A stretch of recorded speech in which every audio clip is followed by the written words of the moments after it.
এই দেখুন মাছগুলি কেমন বেশি বেশি খাচ্ছে। এগুলি শুধু প্রাকৃতিক খাবারই তৈরি হয়েছে।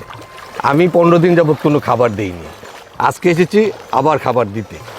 আমাদের এখানে ওয়াটার প্লান্টন প্লাস এবং ডাবল গ্রোথ প্লাস ব্যবহার করার কারণেই আজকে মাছের এত সুন্দর অবস্থা হয়েছে। তাই নাকি? জি, পানি স্বচ্ছ হয়েছে, পরিষ্কার হয়েছে এবং মাছগুলি পর্যাপ্ত পরিমাণে অক্সিজেন পাচ্ছে। ওরে বাবা, তাহলে তো বিশাল ব্যাপার স্যাপার। জি।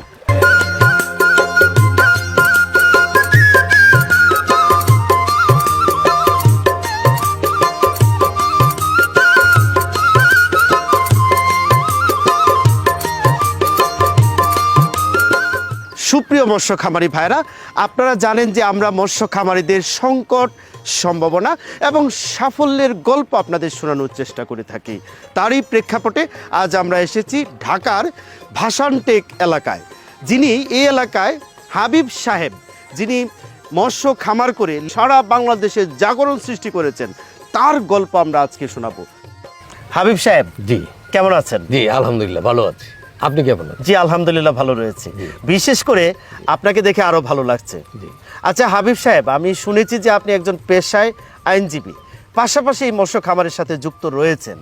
তো আমরা জানতে চাই যে কিভাবে আপনি এই মৎস্য খামারের প্রতি আগ্রহ সৃষ্টি হলো। ধন্যবাদ। আসলে আমি ছোটবেলা থেকে মাছ চাষ করতাম, লেখাপড়ার পাশাপাশি আমি গ্রামেতে মাছের চাষ করতাম। আমি ঢাকায় কিভাবে মাছ চাষটা করা যায়, আমি সেই কারণে বিভিন্ন লেক এবং নিয়ে আমি চাষ শুরু করি। বাহ, তাহলে আপনার চিন্তাটা সুন্দর ছিল। জি। তো আমরা শুনতে চাই যে আমরা জানি যে মাছ চাষ করে কিন্তু শুরুতে সফল হওয়ার গল্প খুব কম থাকে। তো শুরুতে কি আপনি সফল ছিলেন? না, আসলে আমি প্রথমে 2 বছর খুব লোকসানের মধ্যে কাটছিল। যেমন আমার মাছ রোগবালাই লেগে থাকতো, মাছ ভেসে থাকতো, মাছের অক্সিজেনের সংকট ছিল, আর অ্যামোনিয়া গ্যাস বৃদ্ধি ছিল, আমার প্রচুর মাছ মারা যেত। ও, তার মানে ওই সময় আপনিও লসের সম্মুখীনই ছিলেন। তো আজকে যে আপনার এই পজিশন, আপনাকে শুনেছি যে আপনি অনেক সফল হয়েছেন, সফল হচ্ছেন এবং সফলতার দিকে ধাবিত হচ্ছেন। তো এই গল্পটা আমরা শুনতে চাই। আমি এটা নিয়ে খুব চিন্তিত ছিলাম। আমি অনেকের সাথে এটা নিয়ে একটু যোগাযোগ করি, কথা বলি। তা আমাকে আশ্বস্ত করলো যে আসলে টিকে থাকতে হলে লেগেই থাকতে হবে। তা আমি লেগেই ছিলাম। তা আমি চাচ্ছিলাম যে এটা কীভাবে আরও বড় করা যায়, এমনকি লাভবান হওয়া যায়। তা আমি ওই একটি প্রতিবেদন দেখি মাছের, এই প্রোডাক্টের একটি প্রতিবেদন। সেখানে 2টি প্রোডাক্টের মানে খুব দেখা যায় যে এই প্রোডাক্টগুলি ব্যবহার করলে মাছের খুব উপকার হয়। তো সেই প্রোডাক্টের জন্য আমি প্রোডাক্ট 2টি অর্ডার করি। প্রোডাক্টটি হচ্ছে একটি ওয়াটার প্লান্টন প্লাস, আরেকটি হচ্ছে ডাবল গ্রোথ প্লাস। আচ্ছা হাবিব সাহেব, আপনি এই দুটি প্রোডাক্ট কিভাবে ব্যবহার করছেন? এই 2টি প্রোডাক্ট, একটা হচ্ছে ওয়াটার প্লান্টন প্লাস আর একটা হচ্ছে ডাবল গ্রোথ প্লাস। এই 2টি আমি ব্যবহার করছি 1 শতকে 100 গ্রাম করে। ওয়াটার প্লান্টন প্লাস প্রথম আমি দিচ্ছি, আর 3 দিন পরে এই 100 গ্রাম 1 শতকের মধ্যে ডাবল গ্রোথ প্লাস দিচ্ছি।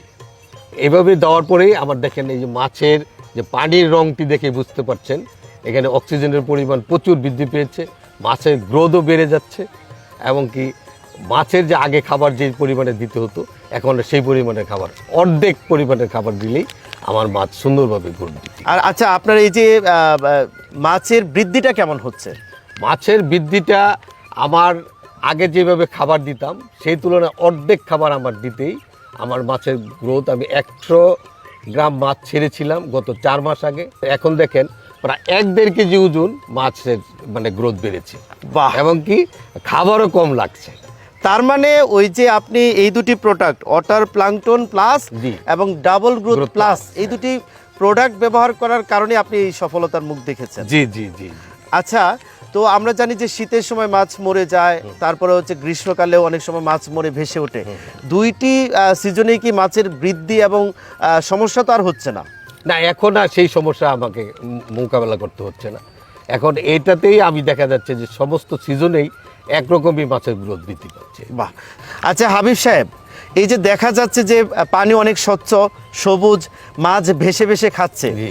এটা কি ওয়াটার প্লাঙ্কটন প্লাস এবং ডাবল গ্রোথ প্লাসের কারণে হয়েছে? জি জি, ওয়াটার প্লান্টন প্লাস এবং ডাবল গ্রোথ প্লাসের কারণেই এই সুবিধাটা আমি পাচ্ছি। বাহ। আচ্ছা হাবিব সাহেব, আপনি কি কি মাছ চাষ করছেন? এখানে আমি মিশ্র এবং কার্প জাতীয় মাছ চাষ করছি। আর ওই পাশে যে পুকুরটা দেখতে পাচ্ছেন সেখানে আমি তেলাপিয়া মাছ চাষ করছি, অল্প আচ্ছা, পরিমাণে পাঙ্গাস আমি চাষ মানে করছি। বাংলা মাছ। জি জি, বাংলা মাছ। আচ্ছা হাবিব সাহেব, আপনি তো এই দুটি প্রোডাক্ট ব্যবহার করে সফল হয়েছেন। জি। এখন যারা মৎস্য চাষ করে সফল হতে পারছে না, আপনি কি মনে করেন এই দুটি প্রোডাক্ট ব্যবহার করলে তাদের কি সফলতা আসতে পারে? জি, আমি মনে করি যে তারাও যদি এই প্রোডাক্ট দুটি ব্যবহার করে অবশ্যই তাদেরও সফলতা আসবে। আচ্ছা আচ্ছা আচ্ছা, অনেক ধন্যবাদ। আপনি মৎস্য খামার করে আগামী সময়ে একটা আরও বেশি জাগরণ সৃষ্টি করবেন। মাছের চাহিদা সেটা অবশ্যই পূরণ হবে, জি। এবং এই মাছের চাহিদা পূরণ করার ক্ষেত্রে আপনার নামটিও অনেক ভালোভাবে উচ্চারিত হবে, সেই প্রত্যাশা রইল। অবশ্যই, ভালো থাকবে। ধন্যবাদ। সুপ্রিয় মৎস্য খামারি ভাইরা, কি বুঝলেন, কি শুনলেন? একজন পেশায় আইনজীবী, তিনি মৎস্য খামারকে ভালোবেসে, মাছ চাষকে ভালোবেসে মৎস্য খামারে উদ্বুদ্ধ হয়েছিলেন, এবং আজকে তিনি অনেক বেশি সফল হয়েছেন। এরকম সফল মানুষের গল্প আপনাদের শোনানোর চেষ্টা করি। তারই প্রেক্ষাপটে কিন্তু আজকে আমরা হাবিব ভাইয়ের গল্প আপনাদের শোনানোর চেষ্টা করেছি। আগামীতে চেষ্টা করব এরকম সফল মৎস্য খামারির গল্প আপনাদের শোনানোর জন্য। সেই পর্যন্ত ভালো থাকুন, সুস্থ থাকুন।